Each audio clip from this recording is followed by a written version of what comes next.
Today I wandered around the city and found myself here in Eastwood Mall, where I found a very interesting place where you can immerse within a story.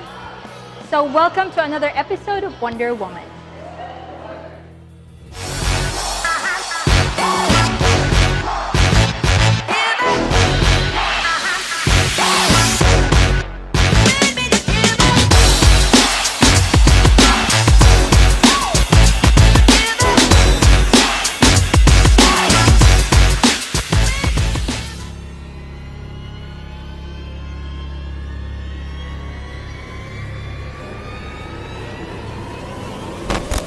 Are you ready? Okay. Once upon a time, there was this peculiar little girl. She was loved by her parents so much that they gave her everything she wanted. Well, hello there, little thing. I am Mara, what you call a duende.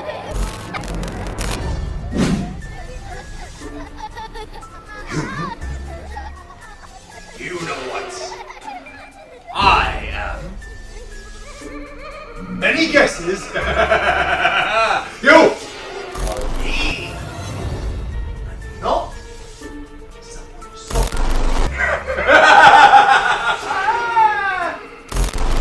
It would make them truly suffer.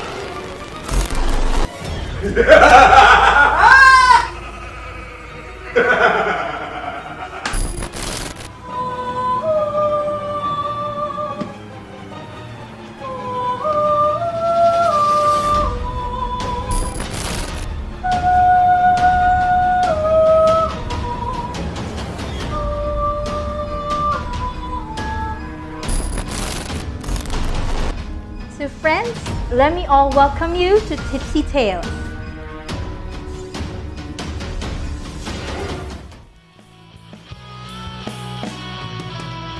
Samahan mo ko.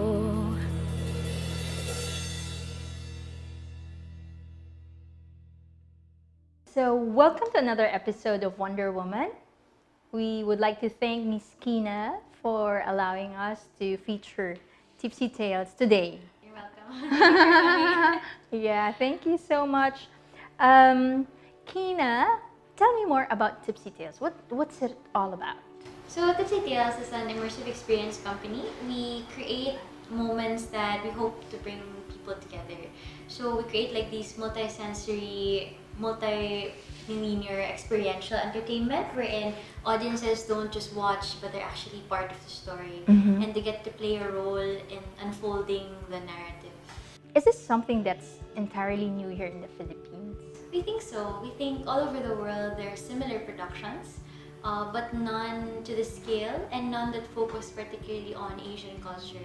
Usually when you have immersive experiences, they're based on, the famous ones are on Western culture. So we hope to create more of them that are for Asian culture, particularly Filipino. So is Tipsy Tales taken from any other countries like you've seen before? I mean, how did you come up with Tipsy Tales? Well, it's a combination of seeing what's out there and looking at what's special about our particular culture and how do we bring those things out. So when we travel a lot, we saw a lot of these things that are sometimes it's dining, sometimes it's more horror, sometimes it's more like performance, like dancing. And we really wanted to bring those kinds of highly interactive, immersive entertainment here in Metro Manila for people to experience even if they don't go abroad. And there's so much great talent in Manila. We have so many great like actors, performers all over the world. A lot of theme parks have our people in them. And we really wanted to create more places for those kinds of performers to really thrive in. That's really good. I mean, to have the Filipinos. I mean, another venture wherein Filipinos can showcase their talents. Yeah. So, is Tipsy Tales somehow? Is there something similar? I mean, outside the country that's doing the same thing. It's folklore, right? So, have, is it patterned to any other country in particular doing the same stuff? No. Like It's one of its kind. the first of its kind, I think, that focuses particularly on one country's folklore. So we think that we're in this space quite a pioneering product. And also, when you think about immersive theater, most are immersive in the sense of where they're done, like in certain locations. But very few are immersive in the sense that the story actually changes with you, wherein even not just the set brings you to the experience, but your choices. And we think that's special about Lamana. Yeah, I mean, we've heard stories about this. I mean, at least for our generation. My generation probably, but my kids, they haven't heard anything about it. So this is entirely new to them. Like what you said, yeah. At some point, the gadget is down and just clearly experiencing the theater, which is something good. Even my mom liked it, and she was even telling me that, oh, this is good for the kids. I mean, for the schools actually, because most kids nowadays are just indulged in gadgets and all that. They don't know about all the. Of course, like some of the characters they know about. It's like. Globally, they know about it, but the other characters, they don't know about it. We noticed that a lot of kids, especially Filipino kids, Yes. they grow up with a lot of Western content. So more often than not, when they don't have these experiences that connect them with their culture, like going home to the province, hearing stories from their older like grandparents or other relatives, they sort of disconnect, and sometimes even they themselves don't recognize parts of our culture when it's used on a global standpoint, because a lot of Western media has been playing on Filipino folklore, but many children or people who watch it don't recognize it, which is such a shame, because even in terms of other content, we have so many great movies, so many great books, so many great comic books on Filipino folklore, and it's just waiting to be read. When people read mangas for Japan, why don't they read like these comic books from the Filipino artists as well, who are equally well written and great storytelling. Yeah, so this is really, really great. I mean, it's a great business for you guys, but it's a great opportunity for us Filipinos to experience it. The immersed theater. I mean, that sort of the kids would actually feel it is different than just watching the show, because when kids are just watching, sometimes they would just sleep or sneak in, put their gadget on and just play. But this is entirely different, and they would feel it and experience it themselves. Okay, Kina, so how long did it take you from conceptualization to the final launch of Tipsy Tales? It took about a year and a half of building. Wow, a year and a half only. Yeah. Wow. Yeah, so it's very self-produced in a sense, and the design process for the set was a bit complex. It took about 3 to 4 months because the set itself had to be built not just for experience in terms of the multisensory aspect, but also safety. We're somewhat built like a theme park because every room has emergency exits. We have CCTV cameras. We had to make sure that everything was planned perfectly to make sure that no matter what audience comes, we're prepared for it, whether they're 3 years old or 88 years old, which is the range of audience that I've watched so far. And training the actors took about 3 to 4 months for them to get to the level that they are now. It took a lot of training from both character building. They all have to learn a lot about folklore because they have to basically know history and culture for them to be able to interact and properly represent their characters when there's foreigners or people who have never heard of it before. And they work really hard to be able to identify how to better assess how to talk to certain audiences.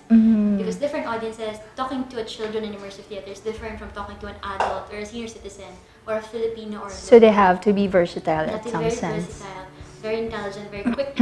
And no matter what happens on the show, wherein people make different decisions in different times, they're very quick to adapt. So it took a while to build because we had to be very diligent in preparations. But we think it's worth it because the show is great. So I see Noel is with you here. So basically, how many actors do we have at Tipsy Tales? I think total we have 1, 2, 3, 4, 5, 6, like 11? I think there's like 11 of us total, and we rotate between. Because there are 5 characters. I'm sorry, like including the Capras, like 13. There's Oh, about 13 okay. of us. We rotate between the 5 main roles. Because unfortunately, we can't be here every day. Oh. Yeah, so we rotate between the 13 of us, and all of us are trained pretty well. The Wayne and Kina, the co-founders, were our first directors. They came up with a story and the direction, and pretty much everything themselves. So it was just really them communicating their vision to us. It was up to us to make it like the best version that we could to live up to the standard that they saw. I think we're doing okay, right? We're doing all right. Yeah. We have such an interesting, versatile cast. Like Yeah. when they're not performing with us, they're free to take other things outside, and we encourage them to get better at their craft, may it be acting or something else. So in our cast alone, we have recording artists, we have like pole dancers, fire dancers. Oh, that's cool. Noel is also a stunt actor. Yeah. Oh, wow. So we have a very diverse and interesting cast who are always very willing to lend their skills and showcase that there's complexity in the characters they play, because they add their own personalities to each one of them. Okay, so they're not in particularly one theater group. So they are from different organizations or things like that. Because for now, there isn't really anyone else that trains actors the way we do. So we appreciate when they come from different backgrounds, because they bring something interesting to the table, different style, different performance types. And we eventually get to train them in a way that fits both our vision for the project and makes them interact with audiences on a certain intimacy that most shows won't allow them. Because we can run a show for as little as one person. So it really is a story about. Oh, wow. So why at Eastwood Mall? I know you're in the city, but why here? I mean, is there a particular reason why here, or yeah? Well, in a sense, we got lucky. Mm-hmm. When we first built this company, Wayne and I were just 2 people with dreams, like we didn't have strong theater backgrounds, we weren't connected to all the industry that well, and we were trying to introduce this new concept that we felt like was very new and not many people understood or believed in. But when we did our pitches to different groups, Mega World was the first to really believe in us, that this was an idea worth doing, it was worth pursuing, and they really supported us in the in the first few months where we were still building our team, we were still finalizing the set, and we got quite lucky in that sense. It's such a new concept. We needed such a big space, and How big is this space that you guys are occupying here in Eastwood Mall? it's more than 4,000 square feet. Oh, So okay. it's actually quite big. But when the audiences come to watch, they don't get to see everything all at once. Depending on your decisions, that's when you're given access to certain experiences, certain rooms, certain characters.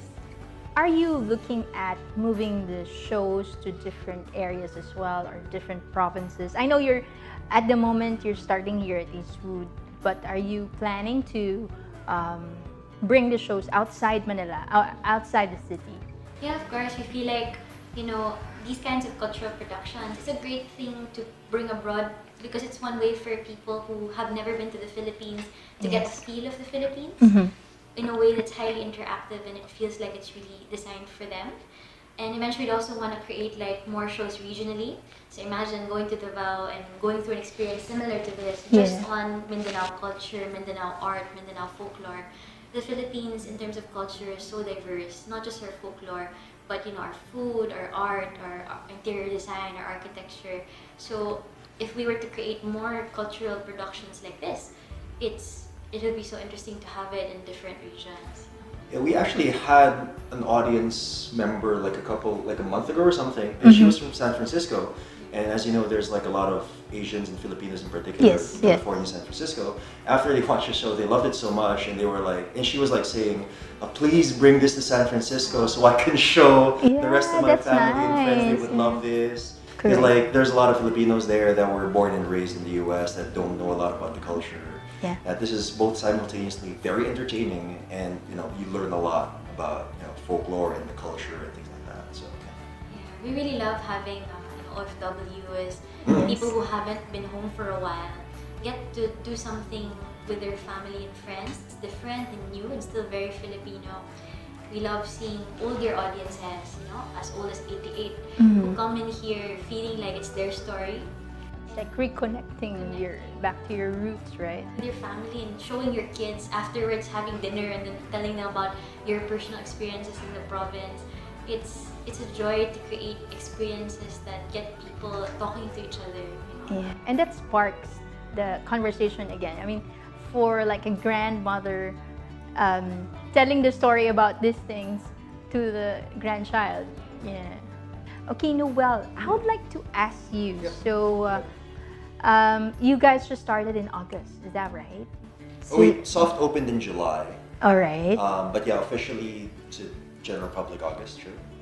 So, how was the experience so far? I mean, It's been very fun for me. Some days it's tiring because we do 6 shows a day. Some days we're fully booked, so those days can be a bit tiring. But aside from that, it's been very fun for me, particularly because even though I'm playing the same role, I've been playing the same role since July, and we started seriously rehearsing in April, so I've been technically playing the role for that long. yeah. It's not boring for me because the role changes pretty much every time, depending on the audience member. Right? You mean depending on the reaction of the Exactly. audience? Because like the audience, because it's not like a straight, very traditional script, either theater or movie, Yeah. where you're talking the same characters all the time, it's the same interaction. But the different audience members bring a different flavor to it. Like we mentioned, like elderly people have watched the show, kids, and some people that prefer English or Tagalog. Those are all very different than Yeah. the tons of other types of audience in between. So that changes the way the character reacts. So I will say something to them, then the audience will reply something different every time. And then the conversation will change, like from then on. Like it's a different conversation from the last show I did. So in that sense, it's very fun for me as an actor. Yeah. Some would say it's very challenging, and it is. But for me, I don't look Yeah, at because it. it's like impromptu, right? It's improv, yeah. It's improvisation. We have a base script because, like, there is a story. Yes. Like, we don't make the story up every show, but we leave the exact dialogue free enough, open enough, so that we can accommodate pretty much any type of audience. So that is very fun for me. It keeps me on my toes and keeps it fresh for me. And yeah, that's been my experience with this production. I love working here. That's great. Any funny experience you can't forget so far? The one funny experience that I've had is the very first time we did the Tagalog show. Okay. Because the original script, like I mentioned previously, was in English. So we did a Tagalog show during the soft launch and just to try it out. Because we were actually planning on doing it, but we just went for it since it was a soft launch anyway, Yes. trial and error and all that. Yeah. And me in particular, I wasn't prepared and I was more comfortable with English, so I was like doing half Tagalog and half Taglish, and it was like very weird for the character. And I was like, as long as I finish the show. Okay. Yeah, and like because my character is one of the scarier characters, and sometimes it causes trouble for me because people get scared in different ways. Some people shout.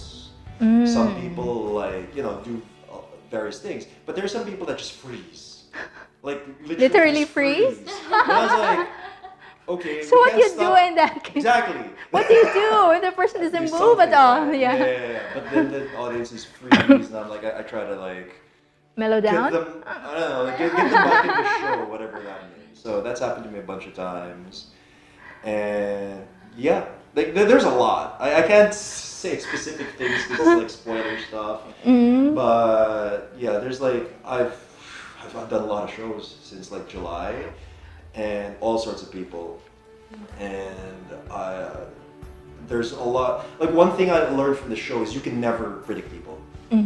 That's why like you have to, if you're an actor here, if you work here, you just have to be open to all that. Because if you're not, this is just gonna screw you up. Yeah. It's like literally every show, it's an unexpected thing, or like you expect the worst. There's like that was easier than expected, or like the opposite is like, oh, this is gonna be an easy show.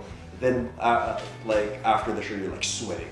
was like, oh, that was not so hard. But it's fun. Like all of that combined is like fun for me. I'm sure there are the other actors. Every show is like playing a game of chess.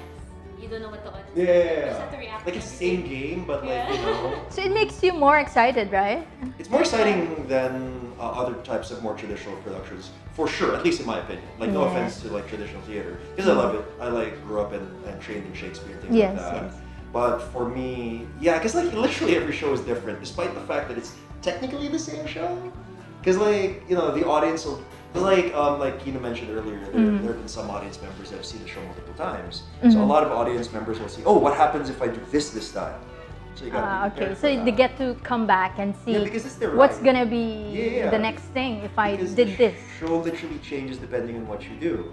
So you gotta be prepared for all of that. Yeah. And sometimes they get disappointed that they get the same ending a second time, so they go a third time just to see. Yeah, we have multiple endings, so it's like a game for the audience. Oh, how do I unlock the next one? It's like a video game, you know. What is the secret code for this hidden ending we haven't seen but only heard about? So yeah, it's fun. In a sense, it's something new every time. Mm-hmm. And I think it's just getting used to the feeling of moving constantly and always making sure that every audience member feels taken care of when they arrive. Like they know that we know who they are, what they're doing, what they came here for. Did they come to spend time with family? Did they come as a date? And it sort of helps our actors figure out how best to communicate with them during the show.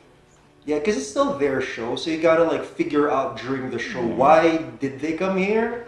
Because they could just be like came here for a relaxing time. So we should give them like that. I mean, the show is scary and tense at sometimes, but it's still there primarily to serve the audience's interest. And you know, it is again a challenge for us because we find that out during the show. There's no prep because like the audience.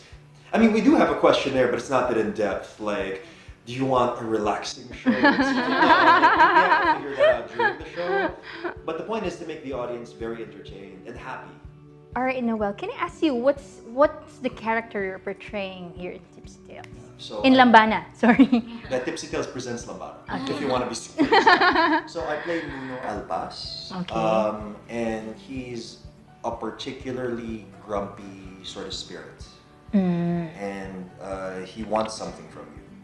You being the people that he will encounter during the show, and he's very driven by what he needs, and he'll stop at nothing to get his goals. He's not very particularly familiar with people, so there's that very interesting dynamic. Because if you interact with this sort of character, he will react in very unpredictable ways.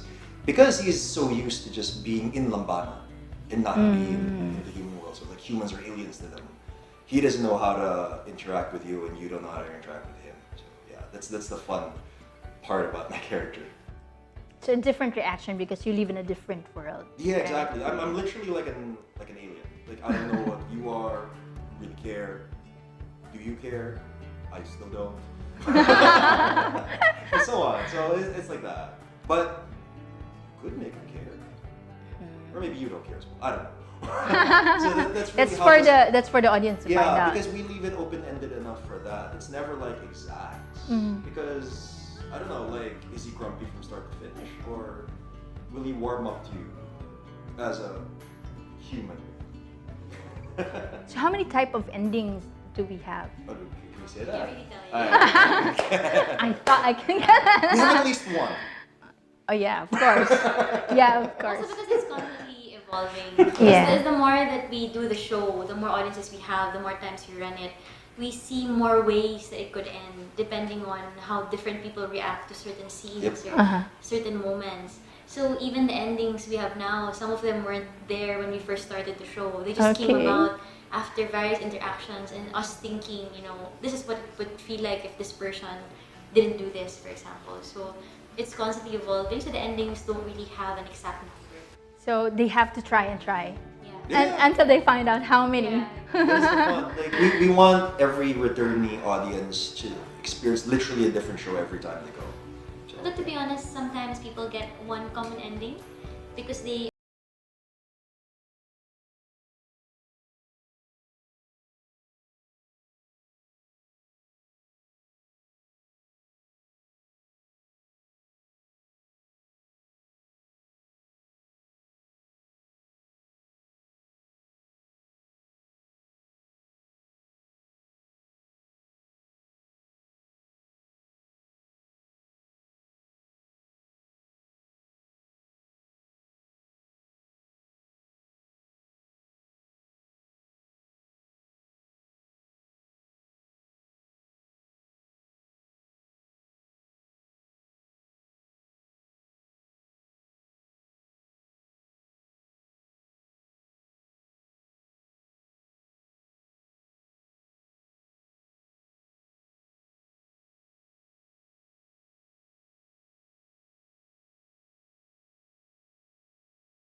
I found out I'm pretty tall for a Filipino. Like most Filipino males are actually shorter than me.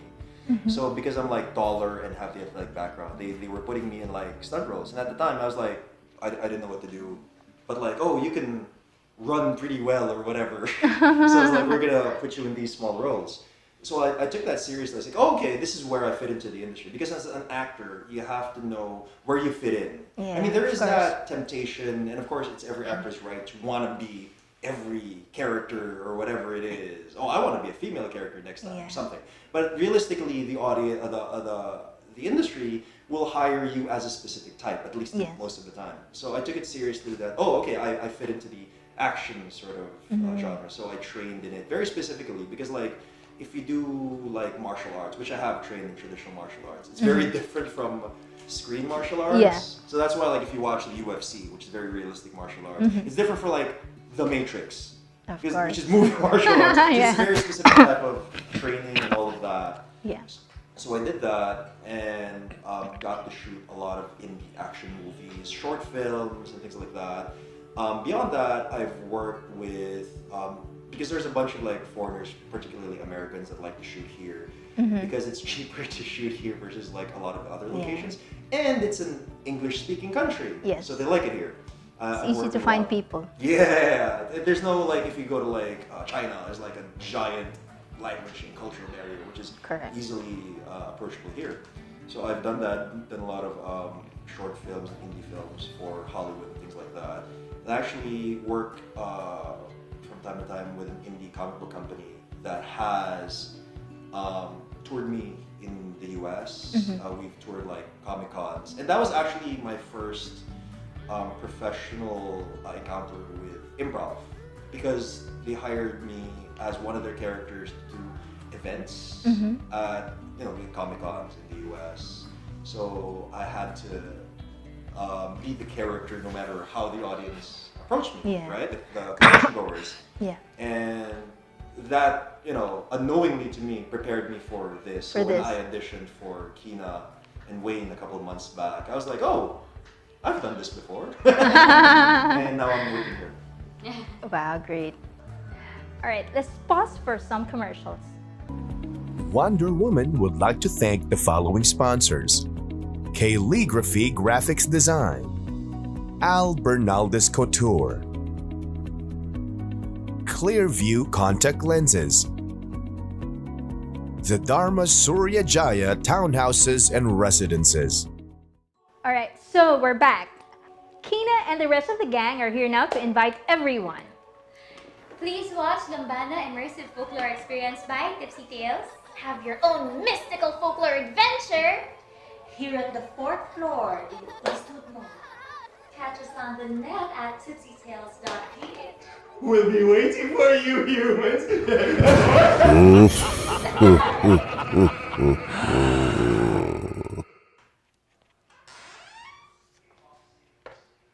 So that was another episode of Wanderwoman.